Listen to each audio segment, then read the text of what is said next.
ஓம் முருகா வெற்றிவேல் முருகா. வேலுண்டு வினையில்லை, மயிலுண்டு பயமில்லை. என் அன்பு தங்கமே, நீ மிகவும் அதிர்ஷ்டசாலி குழந்தை. உன் கண்களில் நிச்சயம் இப்பதிவு தென்படும். இன்று இரவு 12 மணிக்குள் நீ இப்பதிவை கேட்டால், நாளைய தினத்தில் நீ நீண்ட நாட்களாக எதிர்பார்த்து காத்து கொண்டிருந்த உன்னுடைய உறவு உன் வீடு தேடி வரும். யாரப்பா அந்த உறவு என்று கேட்கின்றாயா? யாராக வேண்டுமானாலும் இருக்கலாம். நீ நீண்ட நாட்களாக ஒரு உறவை எதிர்பார்த்து காத்து கொண்டிருக்கின்றாய். அந்த உறவு உன்னை அழைக்கும், உன்னை தேடி வரும் என்று எண்ணி காத்து கொண்டிருந்தாய். ஆனால் இது நாள் வரை அந்த உறவு உன்னை அழைக்கவும் இல்லை, உன்னை தேடி வரவும் இல்லை. அதனால் மிகுந்த மன வருத்தத்தில் இருக்கின்றாய். நான் எவ்வளவு நம்பிய உறவு இப்படி எனக்கு துரோகம் இழைத்து விட்டதே என்று நினைத்து உன்னை நீயே காயப்படுத்தி கொண்டிருக்கின்றாய். காயப்படாதே, கவலைப்படாதே. உன்னுடைய காயங்களுக்கு மருந்து உன் அப்பா. என்னிடம் நீ வைத்த வேண்டுதல்களை நான் நிறைவேற்றாமல் இருப்பேனா? சற்று கால தாமதமாகிவிட்டது. அதற்குள் நீ என்னிடமே சண்டை போடுகின்றாய், என்னிடமே கோபம் கொள்கின்றாய். தங்கமே, உனக்கு என்ன வேண்டும் என்பது எனக்கு நன்றாக தெரியும்.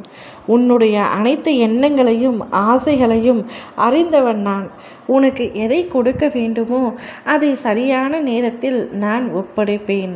நீ நீண்ட நாட்களாக எதிர்பார்த்து கொண்டிருந்த ஒரு உறவு நாளை நிச்சயமாக உன் வீடு தேடி வரும். அது யாராக வேண்டுமானாலும் இருக்கலாம். நீ மனம் விரும்பும் ஒருவராக இருக்கலாம், உன்னுடைய துணையாக இருக்கலாம், உன்னுடைய சொந்தங்கள் யாராவது இருக்கலாம், உன்னுடைய நட்புகள் இருக்கலாம், உன்னுடைய பெற்றோர்கள், சகோதர சகோதரிகள் என யாராக வேண்டுமானாலும் இருக்கலாம். நீண்ட நாட்களாக அவரை பிரிந்து நீ மிகவும் மன வருத்தத்தில் இருக்கின்றாய். அவர் உன்னை தேடி வந்து ஆறுதல் கூறப் போகின்றார். உன்னை விட்டு நான் இனி எங்கும் செல்ல மாட்டேன் என்று சொல்லப் போகின்றார். இனி எப்பொழுதும் நமக்குள் பிரிவு என்பதே கிடையாது என்று கூறப் போகின்றார்.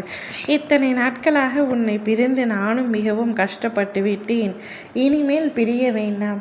எந்த சண்டையாக இருந்தாலும் நாம் இருவருமே பேசி தீர்த்து கொள்ளலாம். நமக்குள் வேறு நபர்களை அனுமதிக்கவும் வேண்டாம்.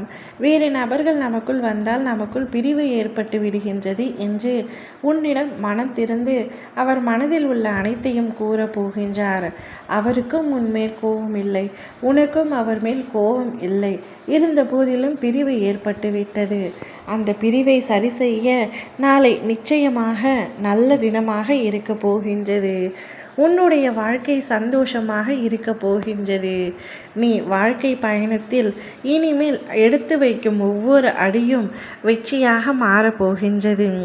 நீ வாழ்க்கையில் சந்தோஷமாக இருப்பாய் தங்கமே.